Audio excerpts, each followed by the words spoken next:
हमने last video जो हमारा था heat transfer through various non flow processes उसमें डिस्कस किया था कि हम नेक्स्ट वीडियो जो हमारा होने वाला है स्टडी फ्लो एनर्जी इक्वेशन और फ्लो वर्क पे उसमें हम डिस्कस करेंगे।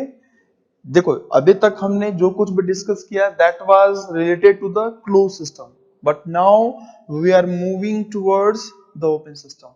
जैसा कि मैंने आपको सबसे पहला वीडियो जो था थर्मोडायनामिक सिस्टम्स एंड प्रोसेसेस, जो सेकंड वीडियो था हमारा आई थिंक, उसमें हमने डिस्कस किया था कि बहुत बच्चों को कंफ्यूजन होती है कि सर सिस्टम क्या है, कंट्रोल वॉल्यूम क्या है, दोनों में डिफरेंस क्या है। तो मैंने आपको बताया था कि अगर क्लोज सिस्टम की बात करेंगे हम सर, क्लोज सिस्टम की बात करेंगे तो मैं उसको जनरली सिस्टम बोलूंगा, लेकिन अगर मैं ओपन सिस्टम की बात कर रहा हूं तो ओपन सिस्टम में मैं हमेशा कंट्रोल वॉल्यूम बोलूंगा सर। ठीक है, यानी कि अगर मैं जो बात करने जा रहा हूं, क्योंकि अब हम पहले चीज डिस्कस करने जा रहे हैं वो क्या है, फ्लो वर्क। तो अगर मैं फ्लो वर्क पढ़ने जा रहा हूं सर, तो फ्लो वर्क का मतलब है कि अच्छा फ्लो वर्क का मतलब क्या है पहले देखेंगे और उसके बाद डिस्कस करेंगे कि फ्लो वर्क निकालेंगे कैसे। तो फ्लो वर्क का सिंपल मतलब है सर कि सपोज एक आपके पास ये ओपन सिस्टम है, ओपन सिस्टम के केस में मैं क्या लूंगा, कंट्रोल वॉल्यूम। ठीक है ना, क्यों अच्छा कंट्रोल ओपन सिस्टम का मतलब क्या है कि ऐसा सिस्टम जिसमें मास का ट्रांसफर हो सकता है, लेकिन अच्छा मास का भी ट्रांसफर हो सकता है और एनर्जी का भी ट्रांसफर हो सकता है। तो अगर मैं इसको सिस्टम ले रहा हूं ओपन सिस्टम, यानी यहाँ पे कुछ मास फ्लूइड का जाएगा अंदर और कुछ फ्लूइड का मास यहां से बाहर जाएगा। ठीक है, तो जहां पे मास आ रहा है और जा रहा है, तो इस सिस्टम को ओपन सिस्टम को हम बोल देते हैं क्या, इसी को हम बोल देते हैं कंट्रोल वॉल्यूम। ठीक है ना, अब हम नेक्स्ट डिस्कस करते हैं कि फ्लो वर्क है क्या। तो फ्लो वर्क का मतलब है सर, अगर एक आपके पास कोई कंट्रोल वॉल्यूम है और उस कंट्रोल वॉल्यूम में एक पर्टिकुलर अमाउंट ऑफ फ्लूइड आप अंदर ही लेना चाहते हो, यानी कि मान लिया मैंने कि यहाँ पे जैसे मैंने एक छोटा सा एनालिसिस किया है कि मैंने एज्यूम कर लिया कि एक छोटा सा मास है, इसका मास कितना है डीएम, इसी को मैंने इनलार्ज कर दिया यहाँ पे, इसी सेक्शन को मैंने इनलार्ज किया है कि एक छोटा सा फ्लूइड का एलिमेंट है, ये क्या है, फ्लूइड एलिमेंट है। ठीक है ना, इसको हम बोल सकते हैं क्या, ये हमारा फ्लूइड एलिमेंट है और जिसका मास कितना है डीएम, छोटा सा फ्लूइड एलिमेंट जिसका मास डीएम है, जिसका क्रॉस सेक्शन एरिया डी है, डिस्टेंस एक्स, यानी कितने एक्स पर लिया हूं। ठीक है ना, तो सर अगर ये डीएम मास का फ्लूइड जो है इसको मैं अंदर लेकर जा रहा हूं कंट्रोल वॉल्यूम के अंदर, तो उस अंदर ले जाने में कितना वर्क ट्रांसफर मतलब एसोसिएटेड होगा, कितना वर्क ट्रांसफर का इंटरेक्शन होगा, कितना वर्क ट्रांसफर का इन्वॉल्वमेंट होगा, उसी वर्क ट्रांसफर को हम बोलते हैं फ्लो वर्क।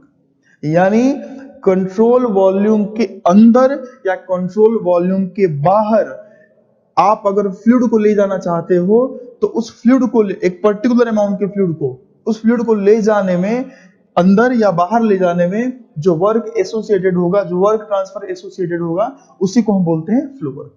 ठीक है, यानी कि मैं देख लेते हैं कैसे फाइंड करेंगे, इसकी वैल्यू कैसे निकालेंगे।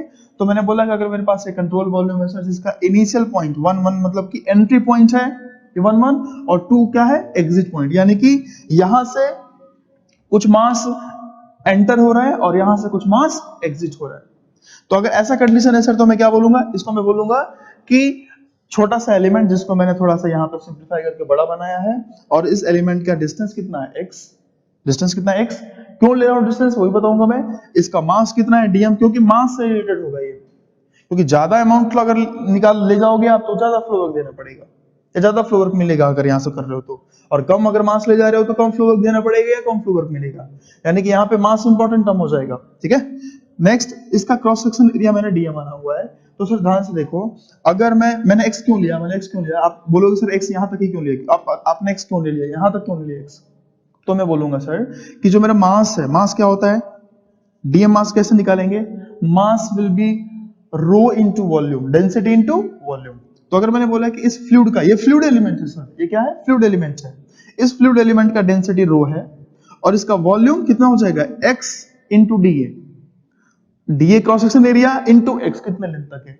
तो मैंने एक्स लेंथ इसलिए लिया है कि इतने फ्लूइड एलिमेंट को मैं मास कंसीडर करने जा रहा हूं। अगर मैं एक्स बढ़ा दिया, यहां पे मास बढ़ाना है तो क्या करो, मास बढ़ाना है तो क्या करो, सिंपल एक्स को बढ़ा दो, क्योंकि क्रॉस सेक्शन एरिया तो सेम ही रहने वाला है। तो जैसे जैसे आप एक्स लेंथ बढ़ाते जाओगे फ्लूइड एलिमेंट का, वैसे वैसे मास बढ़ता जाएगा।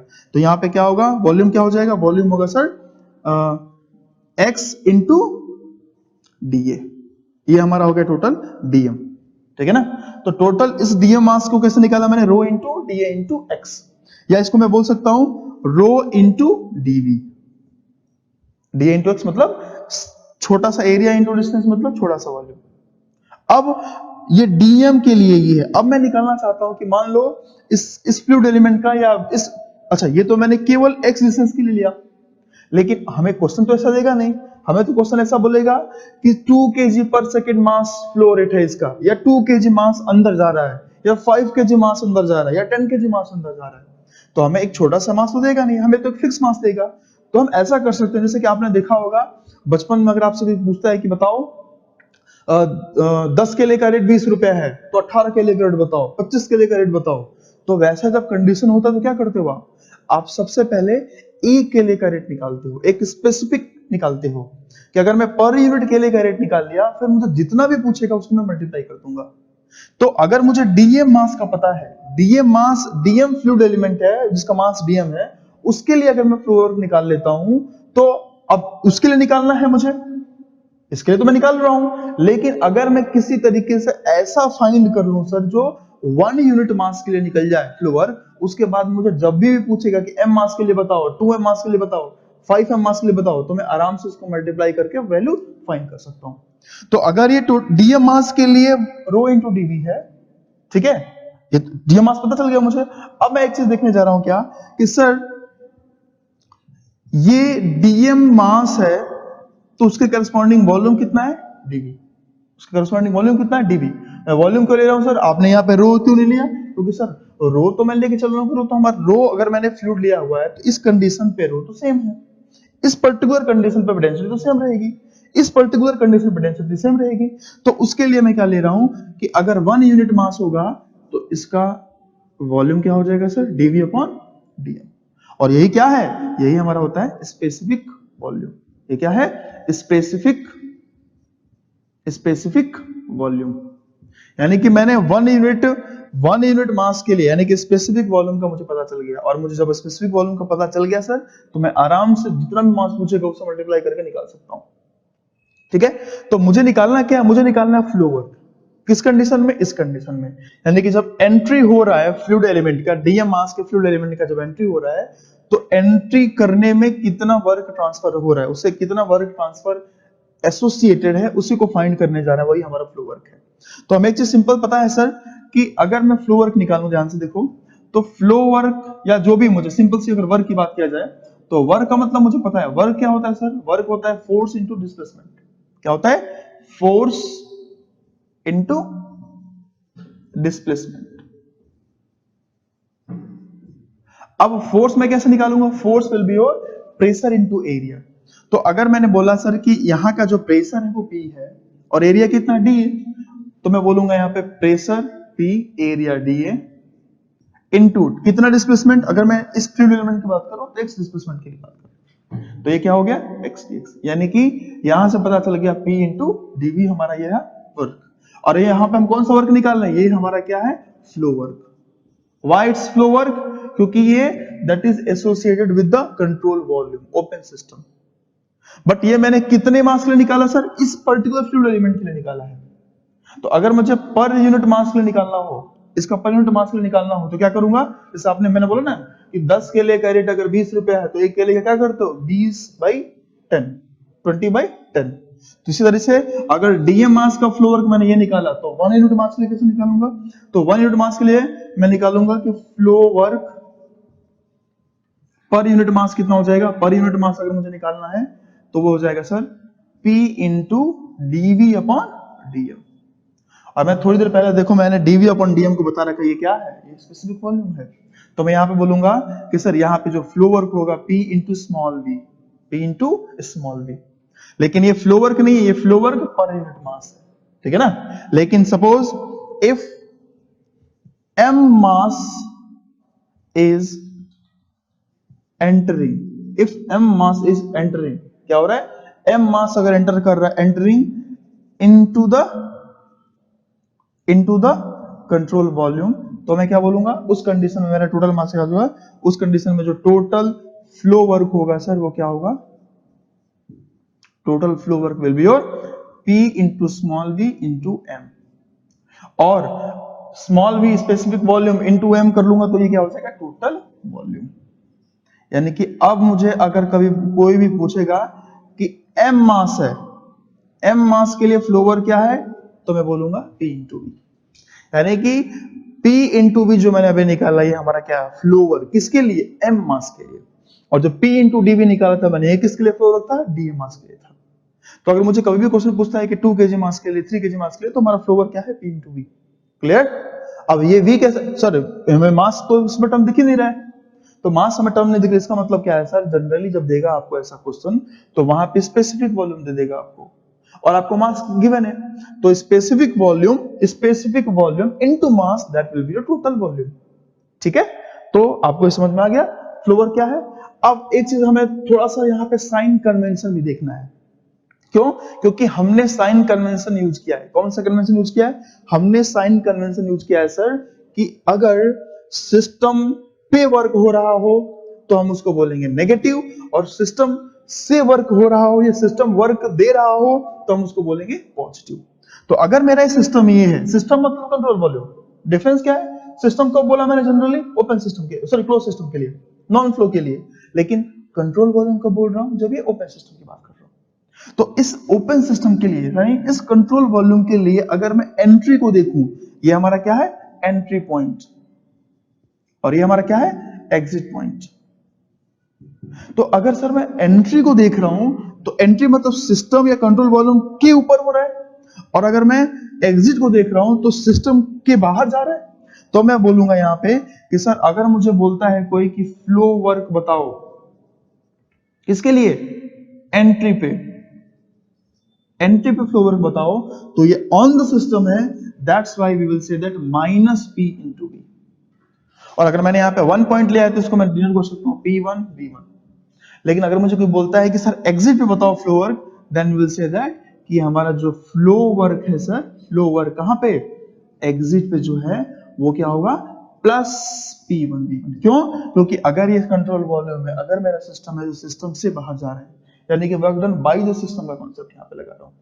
ठीक है, तो हमने डिस्कस किया फ्लो वर्क। फ्लो वर्क का मतलब क्या है सर, फ्लो वर्क का मतलब है कि कभी कंट्रोल वॉल्यूम में एक particular amount of fluid element को अंदर ले जाने या बाहर ले जाने में जो वर्क ट्रांसफर एसोसिएटेड है, उसी को हम बोलते हैं फ्लो वर्क। ठीक है, अब उसको निकाला हमने कैसे, पूरा एनालिसिस करने के बाद मुझे पता चल गया कि flow work will be equal to P into capital V, where P is the pressure and V will be your volume। तो अगर आपको ऐसा कंडीशन देता है, आपको अगर एंट्री पे निकालना है फ्लो वर्क, तो हमेशा एंट्री का प्रेशर और एंट्री का वॉल्यूम लेना है। अगर आपको एग्जिट पे निकालना है तो क्या करना है, एग्जिट पे निकालना है तो एग्जिट का प्रेशर और एग्जिट का वॉल्यूम लेकर चलना है। क्लियर? तो ये हमारा कॉन्सेप्ट रहा फ्लो वर्क का। अब हम स्टडी करने जा रहे हैं स्टेडी फ्लो एनर्जी इक्वेशन, जो कि बहुत बहुत इंपॉर्टेंट है। क्यों?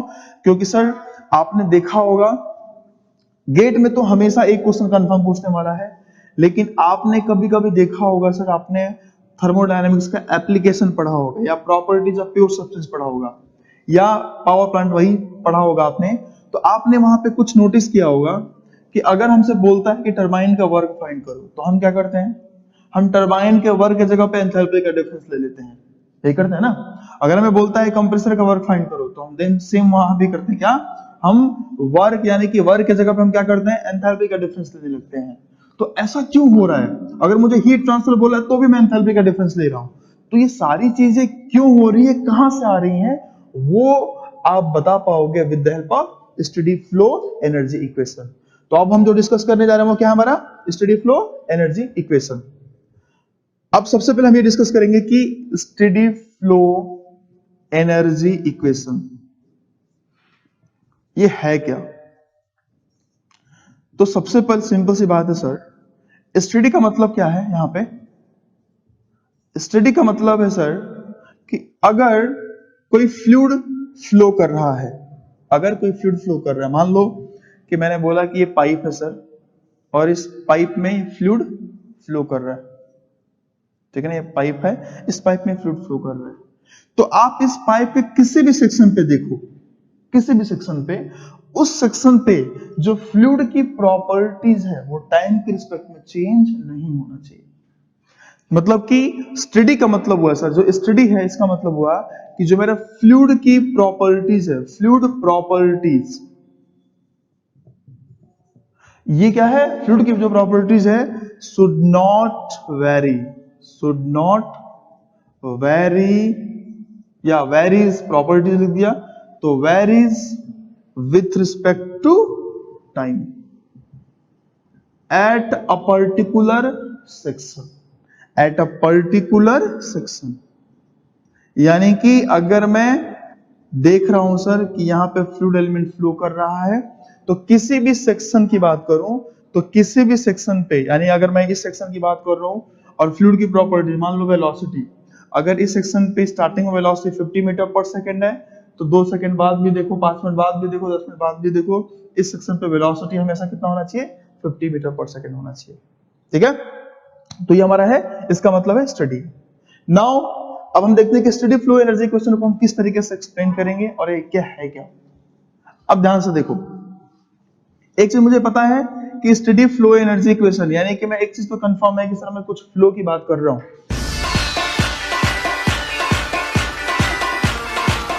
और फ्लो की बात करने का मतलब एक चीज ये भी कंफर्म है कि मैं ओपन सिस्टम के साथ डील कर रहा हूं, यानी कि कंट्रोल वॉल्यूम के साथ डील कर रहा हूं। तो मैं सबसे पहले क्या करूंगा कि एक कंट्रोल वॉल्यूम, सपोज मैंने यहां पे कंट्रोल वॉल्यूम बना लिया। अब ध्यान से देखो, एक मैंने यहां पे कंट्रोल वॉल्यूम बना लिया, जहां पे मैंने एक एंट्री पॉइंट, इसको मैंने एंट्री बोला, इसको सेक्शन का नाम दे दिया 1 1, और ये एग्जिट पॉइंट जिसको मैंने सेक्शन का नाम दे दिया 2 2। और यहां की कुछ फ्लूइड की प्रॉपर्टीज हमने डिस्कस कर लिया कि एट सेक्शन 1 1 जो मेरा प्रेशर है वो P1 है, सेक्शन 2 पे जो प्रेशर है वो P2 है, यहां पे जो वॉल्यूम है वो V1 है, यहां पे जो वॉल्यूम है वो V2 है, यहां पे जो वॉल्यूम है वो V2 है। ठीक है, यहां पे जो वेलोसिटी है, अब मैं वेलोसिटी को जनरली V से दिखाता हूं, लेकिन यहां पे वेलोसिटी को मैं चेंज करके दिखाता हूं, क्योंकि अगर वेलोसिटी को भी से दिखा दूंगा तो आप कंफ्यूज हो जाओगे कि सर वॉल्यूम कौन सा, वेलोसिटी कौन सा, इसलिए मैंने यहाँ पे वेलोसिटी को C से दिखा दिया, C1। तो यहाँ पे वेलोसिटी क्या हो जाएगा, C2। यहाँ पे अगर मैं बात करता हूँ टेम्परेचर T1, तो यहाँ पे टेम्परेचर T2। यहाँ पे एंथैल्पी H1, तो यहाँ पे एंथैल्पी H2। यहाँ पे इंटरनल एनर्जी U1, तो यहाँ पे इंटरनल एनर्जी U2। यानी कि जिस भी क्वांटिटी की बात करो उसको मैं 1 पे रिप्रेजेंट कर रहा हूं 1 1 से, और 2 पे रिप्रेजेंट कर रहा हूं 2 2 से। ठीक है, अब हम देखेंगे कि स्टेडी फ्लो का मतलब क्या है। यहाँ पे स्टेडी फ्लो, स्टेडी का मतलब हम समझ चुके हैं, और स्टेडी फ्लो का मतलब सर एक सिंपल सी बात है। यहाँ पे मैं एक चीज मैंने अभी आपको बताया कि जो फ्लूइड, जो प्रॉपर्टीज है फ्लूइड का, डेंसिटी मतलब जो भी है, वॉल्यूम, वेलोसिटी, प्रेशर, जो भी प्रॉपर्टीज, वो टाइम के रिस्पेक्ट में चेंज नहीं होना चाहिए सर। इसका मतलब एक और है कि जो मास यहां से एंटर हो रहा है वही मास यहां से एग्जिट हो रहा है। ठीक है ना, स्टेडी फ्लो में क्या है कि जो मास यहां से एंटर हुआ वही मास मेरा यहां से एग्जिट हो रहा है। यानी कि अगर सेम मास एंटर हो रहा है और सेम मास बाहर जा रहा है सर, तो मैं बोलूंगा कि स्टेडी फ्लो में there won't be net accumulation of mass in control volume। यानी कि सेम मास अंदर जा रहा है और सेम मास बाहर जा रहा है सर, तो पूरे कंट्रोल वॉल्यूम में मास का नेट एक्यूमुलेशन नहीं होने वाला है। ठीक है, तो अब काम करते हैं, क्या करेंगे, और एक चीज, यानी कि सिंपल मैं यहां बोल सकता हूं कि mass entering to the system or control volume that will be equal to the mass leaving from the control volume. आई बात समझ में। And similarly steady flow energy equation, it means जो एनर्जी भी इन हो रहा है, जो एनर्जी कंट्रोल वॉल्यूम के अंदर जा रही है, वही सेम एनर्जी हमारा कंट्रोल वॉल्यूम के बाहर जाएगी। तो अगर कोई पूछे कि स्टेडी फ्लो एनर्जी इक्वेशन का मतलब क्या है, तो आई थिंक आप स्टेडी फ्लो एनर्जी इक्वेशन का मतलब बता सकते हो कि सर स्टेडी का मतलब है कि जो भी फ्लूइड के प्रॉपर्टीज हैं, वो फ्लूइड की प्रॉपर्टीज किसी भी सेक्शन पे टाइम के रिस्पेक्ट में चेंज नहीं होना चाहिए। दूसरा सर, अगर स्टेडी फ्लो है मतलब कि जो भी मास कंट्रोल वॉल्यूम के अंदर जा रहा है वही मास कंट्रोल वॉल्यूम के बाहर जाएगा। नेक्स्ट जो कि बहुत इंपॉर्टेंट है सर, क्या कि जो भी एनर्जी एंटर होगी कंट्रोल वॉल्यूम में वही एनर्जी मेरी बाहर जाएगी। तो मैं for steady flow condition I can write कि energy entering to the control volume that will be equal to energy leaving from the control volume. अब मुझे पता है कि मैंने आपको बताया था, ठीक है ना, प्रीवियस वीडियो में जब मैंने आपको एनर्जी का एक्सप्लेनेशन बताया था, जब इस consequences of first law of thermodynamics बताया था, तो मैंने आपको वहां पे एक्सप्लेन किया था कि एनर्जी कितने टाइप का होता है। एनर्जी दो टाइप का होता है सर। कौन कौन सा? Energy in transit, energy in storage, ठीक है ना। और यानी कि मैं अगर सिंपल से बात करूं, एनर्जी इन ट्रांजिट का मतलब हीट एंड वर्क, और एनर्जी इन स्टोरेज का मतलब क्या होगा सर? एनर्जी इन स्टोरेज का मतलब मैक्रोस्कोपिक या माइक्रोस्कोपिक। मैक्रो में काइनेटिक पोटेंशियल और माइक्रो में इंटरनल एनर्जी। यानी कि अगर मैं किसी भी सिस्टम में एनर्जी की बात करूं तो मुझे पता है, मैं यहां पे डिस्कस कर लेता हूं कि एनर्जी जो होता है सर वो दो टाइप का होता है। कौन कौन सा? एनर्जी इन ट्रांजिट, ट्रांजिट में क्या था? Q and W। और स्टोरेज में क्या था? Macro and micro. मैक्रो में क्या था? काइनेटिक पोटेंशियल, और माइक्रो में क्या था? माइक्रो में था इंटरनल एनर्जी। यानी कि किसी भी सिस्टम की बात करूं, उस सिस्टम में मैक्सिमम कितनी एनर्जी हो सकती है? टर्म्स 1 2 3 4 5, इससे ज्यादा एनर्जी का टर्म नहीं हो सकता सर। तो अगर मैं बोल रहा हूं कि energy entering to the control volume is equal to energy leaving from the control volume, तो मैं बोलूंगा कि जितनी सारी एनर्जी, इनको मैं यहां पे देख लेता हूं, ठीक है सर। तो अब मैं सबसे पहले स्टार्ट करता हूं, कौन सा एनर्जी? मैं यहां से स्टार्ट कर लेता हूं डायरेक्टली एनर्जी इन स्टोरेज से, ठीक है ना। एनर्जी स्टोरेज का मतलब जो सिस्टम के पास एक्चुअल है, और एनर्जी इन ट्रांजिट का मतलब जो सिस्टम में जा रहा है या कंट्रोल वॉल्यूम में जा रहा है और कंट्रोल वॉल्यूम से बाहर जा रहा है। तो मैंने Q और W को यहां पे लिया ही नहीं है, ठीक है ना। तो हम एक काम करते हैं, यहां पे एक छोटा सा फिर से एग्जांपल ले लेते हैं, एजम्पशन ले लेते हैं कि मैंने बोला है कि सर इस सिस्टम में जो मेरा हीट है वो जा रहा है टू द सिस्टम है Q, और जो वर्क है वो बाय द सिस्टम, यानी कि कंट्रोल वॉल्यूम के बाहर जा रहा है और ये कंट्रोल वॉल्यूम के Q अंदर जा रहा है। अब आप पूछोगे सर आपने ऐसा क्यों लिया? तो मैं बोलूंगा सिंपल कि मैंने सिंपली एक आर्बिट्ररी लिया है, यानी कि मैं पहले साइन कन्वेंशन में ये एज्यूम किया हूं, ये मैंने साइन कन्वेंशन लिया हुआ है सर कि heat supplied to the control volume to the system will be positive, that's why मैंने हीट को टू द सिस्टम लिया। और मैंने ये कन्वेंशन में लिया हुआ है कि work done by the system is positive, इसलिए मैंने यहां पे वर्क को बाहर के लिए लिया है। लेकिन अगर आपके क्वेश्चन में दिया है सर, एक बार क्वेश्चन गेट में आया हुआ है, वहां बोला है क्या कि heat supplied to the system is taken as negative and work supplied by the system is taken as negative. In that condition we have to take कौन सा वाला? जो क्वेश्चन में दिया हुआ है। यानी कि अभी हम क्वेश्चन अपना वाला सॉल्व कर रहे हैं, लेकिन अगर क्वेश्चन में गेट में देता है तो हम उसको उस तरीके से सॉल्व कर लेंगे, ठीक है ना। तो अब करते हैं स्टार्ट। तो यहां से देखो कौन कौन सी चीजें हैं, यहां पे क्या क्या हो जाएगा। अब यहां पे total energy entering to the control volume की बात कर रहा हूं, तो एनर्जी में कौन कौन सा एंटर हो रहा है? मैं स्टार्ट कर रहा हूं एनर्जी स्टोरेज से, तो पहला इंटरनल एनर्जी ले लेता हूं। तो इंटरनल एनर्जी क्या हो जाएगा? 1 पे U1 प्लस काइनेटिक एनर्जी क्या हो जाएगा? काइनेटिक एनर्जी सर अगर इसका वेलोसिटी c1 है और मास लिया हो मैंने क्या? m, क्योंकि मास तो यहां पे सेम ही है। मास तो मैंने बोला हूं ना कि mass entry is equal to mass exit is equal to mass m, ये मैंने लिया हुआ है। तो मैं ले रहा हूं हाफ mc1 स्क्वायर, ठीक है, प्लस नेक्स्ट पोटेंशियल एनर्जी वो क्या हो जाएगा? mgh height. तो अगर मैंने एक रेफरेंस ले लिया, मान लो एक मैंने यहां पे रेफरेंस ले लिया, और उस रेफरेंस से मैंने बोला कि ये जो हाइट है वो Z1 ले लेता हूं, क्योंकि H एंथैल्पी को रिप्रेजेंट करते हैं तो ऐसे कंफ्यूजन ना हो। और यहां पे ले लेता हूं ये जो हाइट है वो Z2, ये जो हाइट है वो Z1, वो हाइट तो Z2। तो मैं यहां पे क्या बोलूंगा? mgz1। मैं अभी केवल वो एनर्जी की बात करूं जो इनटू द सिस्टम है, तो U1 plus half mc1 square plus mgz1, ये तो हमारा एनर्जी स्टोरेज हो गया। नेक्स्ट एनर्जी इन ट्रांजिट, तो एनर्जी इन ट्रांजिट यानी कि Q और W, और Q और W में कौन सिस्टम के अंदर जा रहा है? तो Q जा रहा है सर, इसलिए मैंने यहाँ पे लिख दिया Q, ठीक है। And that should be equal to the energy leaving. तो लिविंग में भी सेम कंडीशन क्या हो जाएगा, U2 plus half mc2 square plus mg/z2 plus, अब ये कौन सा वर्क बाहर जा रहा है सर, मतलब बाहर कौन सी एनर्जी इन ट्रांजिट जा रहा है, तो वर्क जा रहा है, इसलिए मैंने यहाँ पे ले लिया W, ठीक है। तो अगर ध्यान से देखो, लेकिन एक चीज हमें ध्यान से समझना है सर यहाँ पे कि ये जो वर्क है ये नेट वर्क है, ये जो वर्क हमने निकाला है ये क्या है, नेट वर्क है।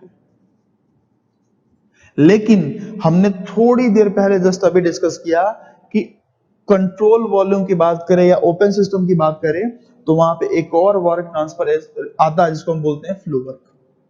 तो अगर मैं देखूं यहां से कि ये W नेट किसके इक्वल होगा, तो मैं बोल सकता हूं कि सर एक वर्क तो यहां पे आएगा, एक वर्क यहां पे आएगा फ्लो वर्क, एक फ्लो वर्क यहां पे आएगा। इस फ्लो वर्क को मैं क्या बोलूंगा, into the system, on the system है, इनटू द सिस्टम है इसलिए नेगेटिव बोल रहा हूं। ये क्या है, फ्रॉम द सिस्टम है, फ्रॉम द सिस्टम इसलिए मैं इसको पॉजिटिव बोल रहा हूं। और इस कंट्रोल वॉल्यूम के अंदर के वॉल्यूम को मैं क्या बोलूंगा, W कंट्रोल वॉल्यूम। यानी कि अगर मैं वर्क ट्रांसफर की बात करूं तो मैं बोलूंगा, इसको मैं बोलूंगा माइनस P1V1, क्यों, ऑन द सिस्टम। इसको मैं बोलूंगा plus P2V2 from the system, और एक बोलूंगा कंट्रोल वॉल्यूम का वर्क डन, ठीक है। और ये तीनों को मिला के बनेगा हमारा network transfer.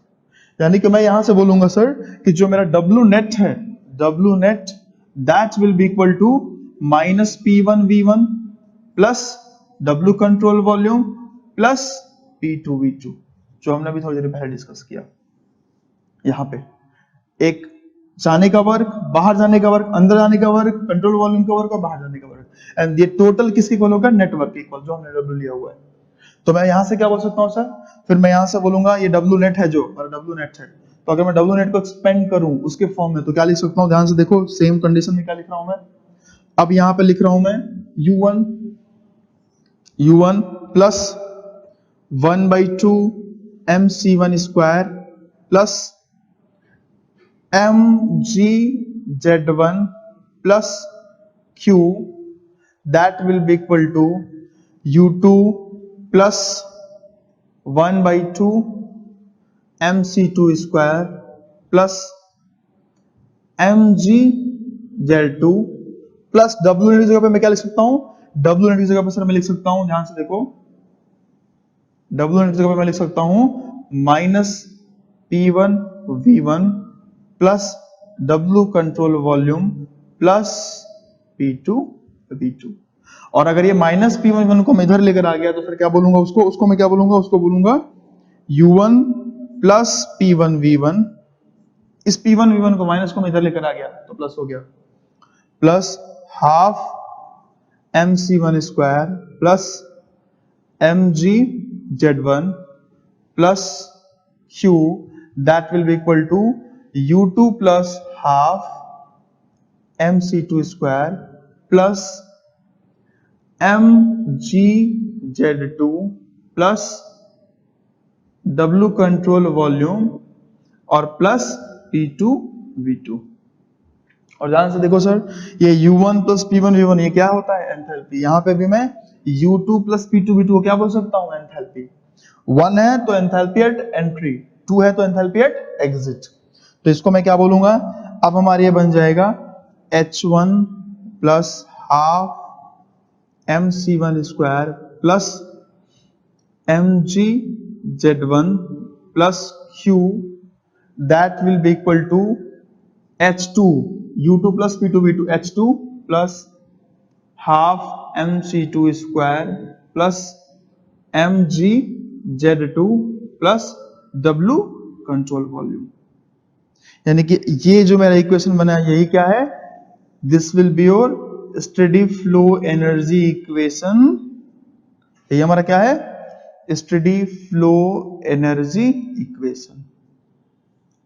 And this will be valid for, किसके लिए वैलिड रहेगा, ये वैलिड रहेगा ये किसके लिए हम यूज कर सकते हैं, फर्स्ट लॉ ऑफ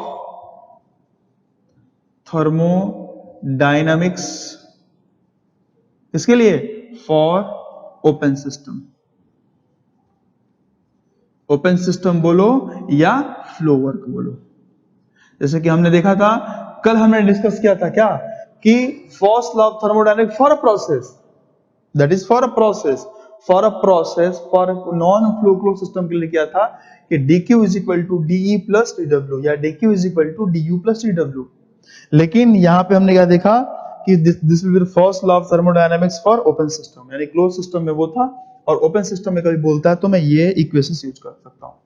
फिर अगर हमसे कोई पूछता है कि बताओ steady flow energy equation will be valid for reversible और इरिवर्सिबल और बोथ, हम बोलेंगे this will be valid for both, यानी कि जो हमारा होगा इस will be valid for reversible and irreversible. क्यों?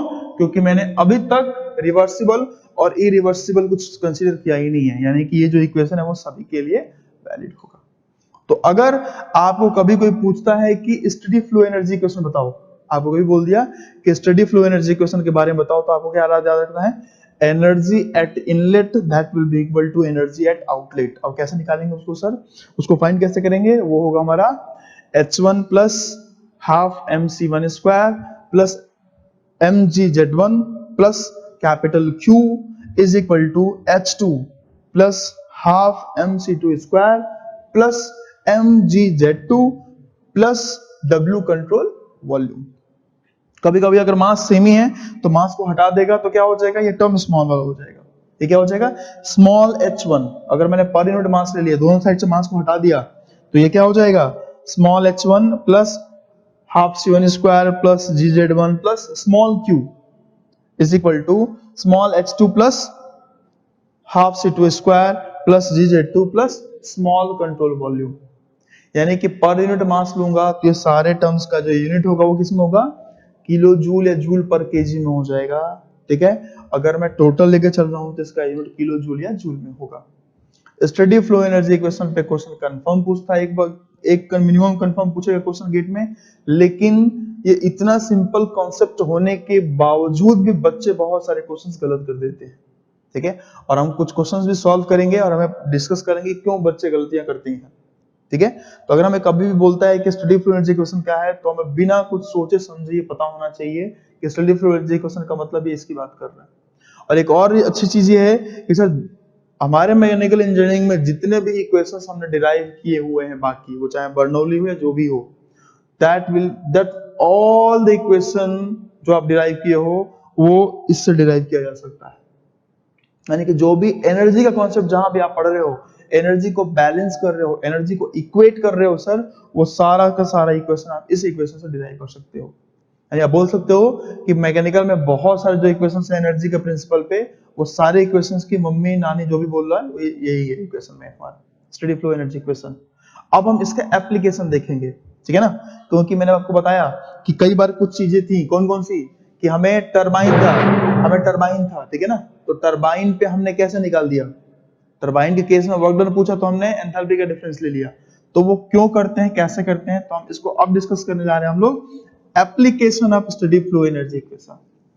और अगर मुझे कोई पूछे कि इसका एप्लीकेशन क्या होना चाहिए बताओ, तो मैं सोचूंगा क्या कि सर देखो, स्टेडी फ्लो का मतलब मैं बात कर रहा हूं ओपन सिस्टम, यानी कि ऐसा सिस्टम होना चाहिए, इसका एग्जांपल जिसमें मास कुछ जा रहा हो, मतलब मास का एंट्री और एग्जिट हो रहा हो।